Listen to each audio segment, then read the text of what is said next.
El camino a Cristo, capítulo 4, para obtener la paz interior.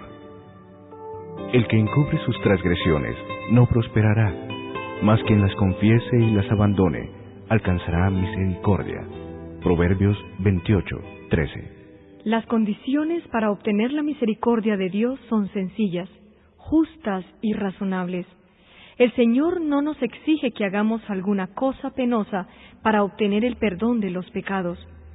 No necesitamos hacer largas y cansadoras peregrinaciones, ni ejecutar duras penitencias para encomendar nuestras almas al Dios de los cielos o para expiar nuestra transgresión.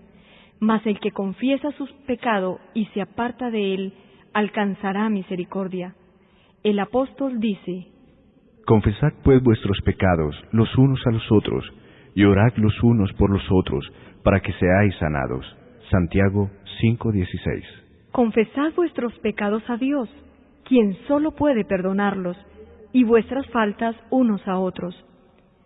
Si has dado motivo de ofensa a tu amigo o vecino, debes reconocer tu falta, y es su deber perdonarte libremente. Debes entonces buscar el perdón de Dios, porque el hermano a quien has ofendido pertenece a Dios, y al perjudicarlo has pecado contra su Creador y Redentor. Debemos presentar el caso delante del único y verdadero mediador, nuestro gran sumo sacerdote, que ha sido tentado en todo punto, así como nosotros, mas sin pecado, que es capaz de compadecerse de nuestras flaquezas. Hebreos capítulo 4, versículo 15. Y es poderoso para limpiarnos de toda mancha de pecado. Los que no se han humillado de corazón delante de Dios reconociendo su culpa, no han cumplido todavía la primera condición de la aceptación. Si no hemos experimentado ese arrepentimiento del cual nadie se arrepiente, y no hemos confesado nuestros pecados con verdadera humillación de alma y quebrantamiento de espíritu, aborreciendo nuestra iniquidad, no hemos buscado verdaderamente el perdón de nuestros pecados.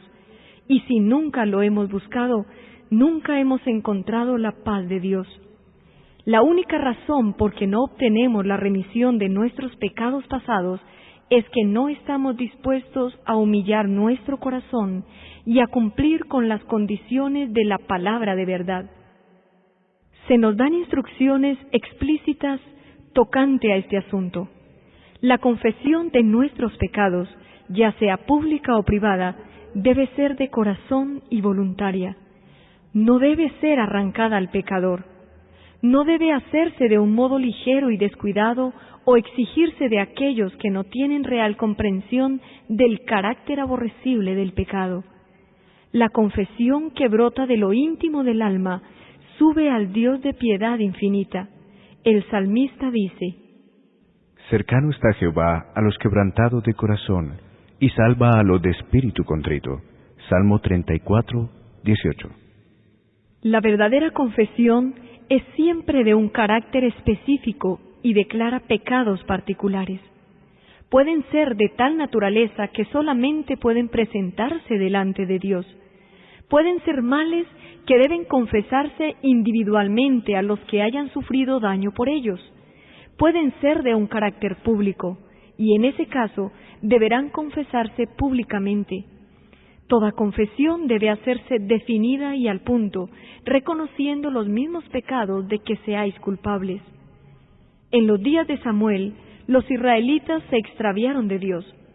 Estaban sufriendo las consecuencias del pecado porque habían perdido su fe en Dios, el discernimiento de su poder y su sabiduría para gobernar a la nación, y su confianza en la capacidad del Señor para defender y vindicar su causa. Se apartaron del gran gobernante del universo y quisieron ser gobernados como las naciones que los rodeaban. Antes de encontrar paz, hicieron esta confesión explícita: Porque a todos nuestros pecados hemos añadido esta maldad, de pedir para nosotros un rey. Primera de Samuel, capítulo 12, versículo 19. Tenían que confesar el mismo pecado del cual estaban convencidos. Su ingratitud oprimía sus almas y los separaba de Dios. Dios no acepta la confesión sin sincero arrepentimiento y reforma. Debe haber un cambio decidido en la vida. Toda cosa que sea ofensiva a Dios debe dejarse. Esto será el resultado de una verdadera tristeza por el pecado. Se nos presenta claramente la obra que tenemos que hacer de nuestra parte. Lavaos, limpiaos, apartad la maldad de vuestras obras de delante de mis ojos. Cesad de hacer lo malo, aprended a hacer lo bueno, buscad lo justo, socorred al oprimido, mantened el derecho del huérfano, defended la causa de la viuda. Isaías, capítulo 1, versículos 16 y 17. Si el inicuo devolviere la prenda, restituyere lo robado, y anduviere en los estatutos de la vida, sin cometer iniquidad, ciertamente vivirá, no morirá. Ezequiel capítulo 33, versículo 15. San Pablo dice, hablando de la obra de arrepentimiento: Pues he aquí esto mismo, el que fuisteis entristecidos según Dios, qué solícito cuidado obró en vosotros, y qué defensa de vosotros mismos, y qué indignación, y qué temor, y qué ardiente deseo, y qué celo, y qué justicia vengativa. En todo os habéis mostrado puros en este asunto. Segunda de Corintios, capítulo 7, versículo 11. Cuando el pecado ha amortiguado la percepción moral, el injusto no discierne los defectos de su carácter, ni comprende la enormidad del mal que ha cometido, y, a menos que ceda al poder convincente del Espíritu Santo, permanecerá parcialmente ciego sin percibir su pecado. Sus confesiones no son sinceras ni de corazón. Cada vez que reconoce su maldad, trata de excusar su conducta declarando que si no hubiese sido por ciertas circunstancias, no habría hecho esto o aquello de lo que se le reprueba. Después de que Adán y Eva hubieron comido de la fruta prohibida, los embargó un sentimiento de vergüenza y terror. Al principio solamente pensaban en cómo podrían excusar su pecado y escapar de la terrible sentencia de muerte. Cuando el Señor les habló tocante a su pecado, Adán respondió echando la culpa en parte a Dios y en parte a su compañera. La mujer que pusiste aquí conmigo me dio del árbol y comí. La mujer echó la culpa a la serpiente diciendo: La serpiente me engañó y comí. Génesis capítulo 3, versículos 12 y 13. ¿Por qué hiciste la serpiente? ¿Por qué le permitiste que entrase en el Edén? Esas eran las preguntas implicadas en la excusa de su pecado, haciendo así a Dios responsable de su caída. El espíritu de justificación propia tuvo su origen en el padre de la mentira y ha sido exhibido por todos los hijos e hijas de Adán. Las confesiones de esta clase no son inspiradas por el Espíritu Divino y no serán aceptables para Dios. El arrepentimiento verdadero induce al hombre a reconocer su propia maldad sin engaño ni hipocresía.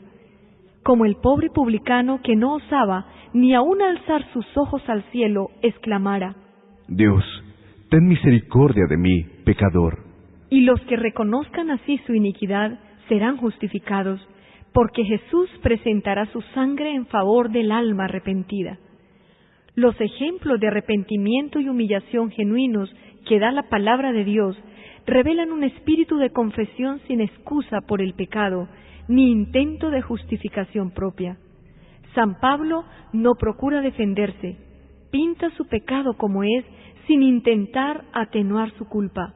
Dice: Lo cual también hice en Jerusalén, encerrando yo mismo en la cárcel a muchos de los santos, habiendo recibido autorización de parte de los jefes de los sacerdotes, y cuando se les daba muerte, yo echaba mi voto contra ellos, y castigándolos muchas veces, por todas las sinagogas, les hacía fuerza para que blasfemasen, y estando sobremanera enfurecido contra ellos, iba en persecución de ellos hasta las ciudades extranjeras.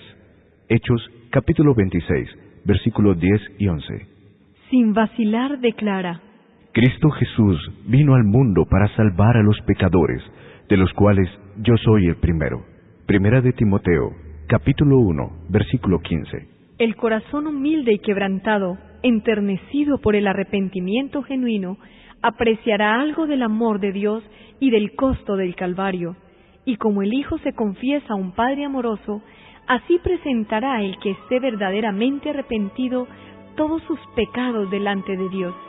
Si confesamos nuestros pecados, Él es fiel y justo para perdonarnos nuestros pecados y limpiarnos de toda iniquidad. Primera de Juan, capítulo 1, versículo 9.